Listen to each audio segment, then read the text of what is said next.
यंदाची शिवजयंती आग्रा इथं साजरी करण्याची परवानगी दिल्यानंतर त्या ठिकाणी शिवजयंती साजरी करायला जाण्यासाठी शिवभक्तांच्या विनंतीनंतर एक विशेष रेल्वे सोडण्यात आली आहे। नांदेड ते दिल्ली या विशेष रेल्वेला औरंगाबाद रेल्वे स्थानकावरून केंद्रीय रेल्वे राज्यमंत्री रावसाहेब दानवेंनी हिरवा झेंडा दाखवून रवाना केलं। या रेल्वेमध्ये मोठ्या प्रमाणात शिवभक्त आग्र्याला शिवजयंती साजरी करण्यासाठी निघालेत। साधारणपणे 1700 शिवभक्त या रेल्वेने निघाल्याची माहिती रेल्वे प्रशासनाकडून देण्यात आली आहे। ही रेल्वे उद्या सकाळी 10 वाजताच्या सुमारास रेल्वे आग्र्याला पोहोचणार आहे।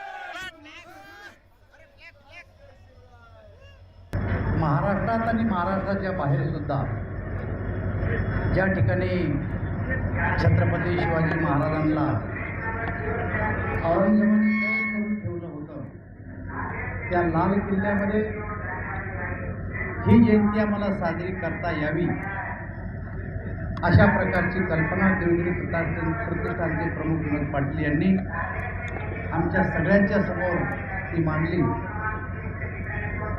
आणि त्यांच्या कल्पनेला आम्ही सर्वांनी साथ दिली।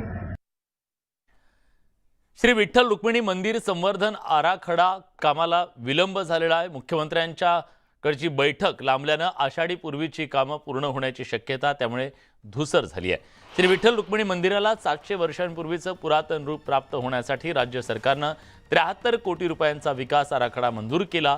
आषाढी पूर्वी यातली बरीच कामं पूर्ण करण्याचा मंदिर समितीचा प्रयत्न होता।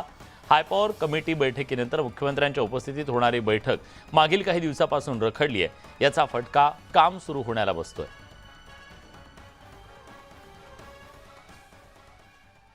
बुलढाणा जिल्ह्यातल्या डिग्रस इथं 2 दिवसीय शंकरपटाचं आयोजन करण्यात आलेलं आहे।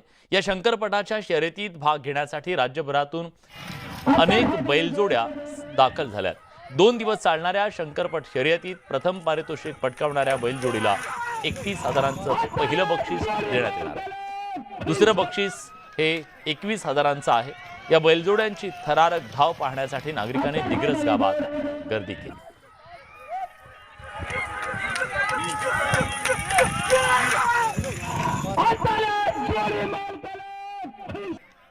नाशिकच्या श्री क्षेत्र त्र्यंबकेश्वर मंदिरात आज महाशिवरात्रीच्या निमित्तानं देशभरातून हजारोंच्या संख्येनं भाविक त्र्यंबक नगरीत दाखल झाले। भाविकांच्या गर्दीनं अवघी त्र्यंबक नगरी फुलून निघाली आहे। महाशिवरात्री निमित्तानं 12वं ज्योतिर्लिंग असलेल्या वेरूळ इथल्या घृष्णेश्वर मंदिरामध्ये सकाळी 3-4 वाजेपासूनच भाविकांनी दर्शनासाठी गर्दी केली।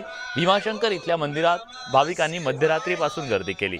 महाशिवरात्रीच्या निमित्तानं भीमाशंकर इथं यात्रा सुरू असून हर हर महादेवच्या जयघोषात परिसर दुमदुमून निघाला।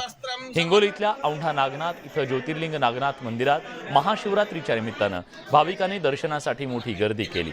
आमदार संतोष बांगर यांच्या हस्ते अभिषेक करून महापूजा करण्यात आली। नागपुरातील मोक्षधाम स्मशानभूमीत आज महाशिवरात्रीच्या निमित्तानं यात्रा भरली असून सकाळपासून अर्धनारी नटेश्वर महादेवाचं दर्शन घेण्यासाठी भाविकांनी गर्दी केली। आढावा घेतलाय आमचे प्रतिनिधी उदय तिमांडे यांनी।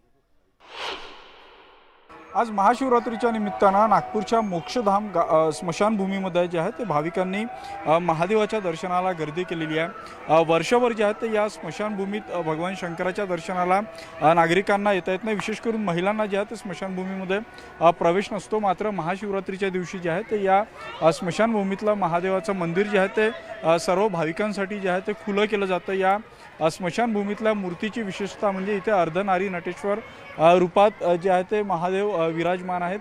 अर्धरूप जे आहे ते शंकराचं आणि अर्धरूप जे आहे ते पार्वतीचं असल्यामुळे जे आहे ते महाशिवरात्रीला या अर्धनारी नटेश्वराचं दर्शन घेणं अत्यंत पवित्र मानलं जातं। त्यामुळे सकाळपासून जे आहे ते या मोक्षधाम स्मशानभूमीमध्ये भक्तांनी जे आहे ती महादेवाच्या दर्शनासाठी गर्दी केलेली आहे। इथे असलेल्या शिवलिंगाची देखील पूजा भाविकांकडून केली जात आहे। दरवर्षी जे आहे ते इथे लाखोच्या संख्येनं लोक दर्शनासाठी येत असतात।